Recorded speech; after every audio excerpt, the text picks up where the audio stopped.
This will end up being a 4-inch bowl, 4 inches deep that is, and whatever width we can get it.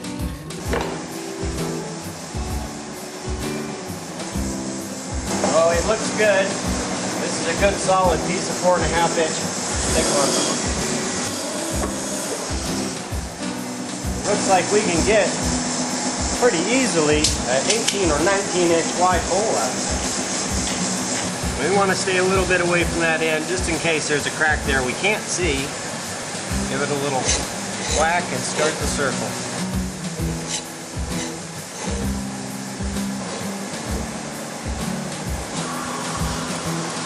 This will be a pedestal bowl. It's all envisioning what you can get out of this log. What will be the best use for this piece of wood. Now, sometimes we have pieces that we really can't do much with because we have to lay things out in a certain way, but we won't let that go to waste.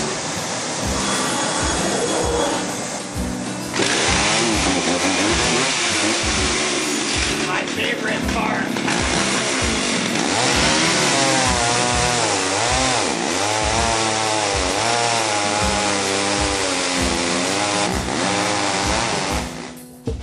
Let's get a look at that end grain. That is a premium piece of wood. What we're going to be doing here is cutting up these larger chunks of wood into manageable pieces. This piece right here weighs approximately 120 to 180 pounds. We'll cut it into a smaller box and from there cut it into a circular form, getting ready for the rough formed process. The roughing process will allow us to dry the wood more evenly and quickly.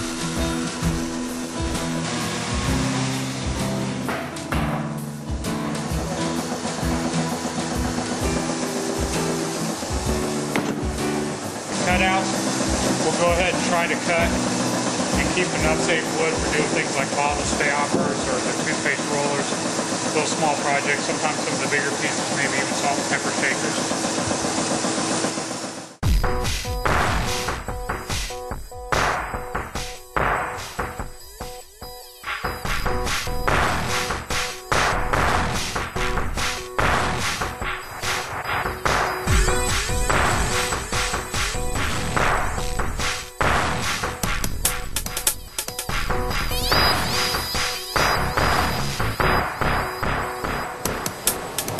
Here we are at the lathe. We'll be cutting this green wood down into a smoother round form. We'll also be hollowing out the center, giving a wall thickness of about 1 inch to 1.5 inches.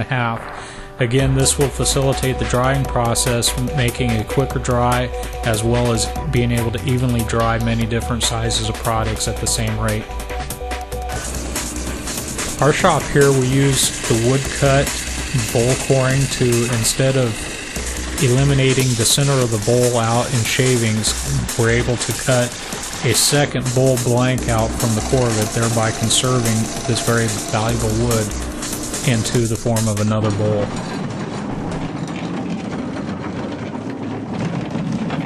What I'm doing right now is I'm just getting ready to stack these in our dry kiln. Once we get it all stacked in here though and have a full load, we'll run the dry kiln with dehumidifier and the heat going and everything for a period of about 6 to 8 weeks. Occasionally we have to run on up to almost 12 weeks. If you can imagine, each one of those little grain patterns is like a little straw that funnels all the sap and the nutrition for the tree. Everything in here actually has already been dried through the dried kiln. This is a holding room. We maintain the temperature in here and try to maintain the humidity.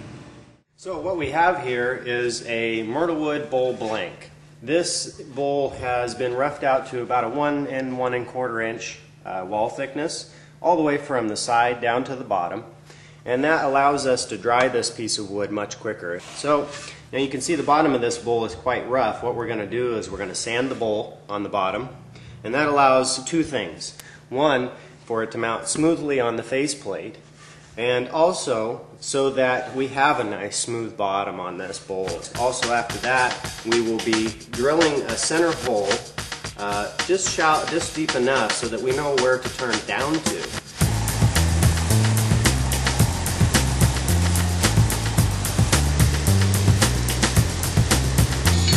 We always like to sharpen our tools before we turn.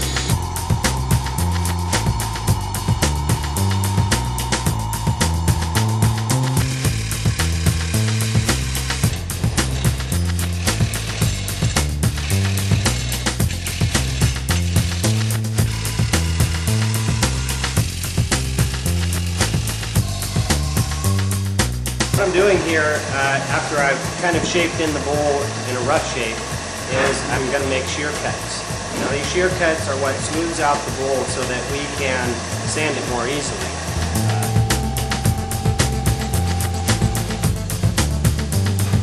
The outside of our bowl is smooth now. Looks great. We're ready for the inside.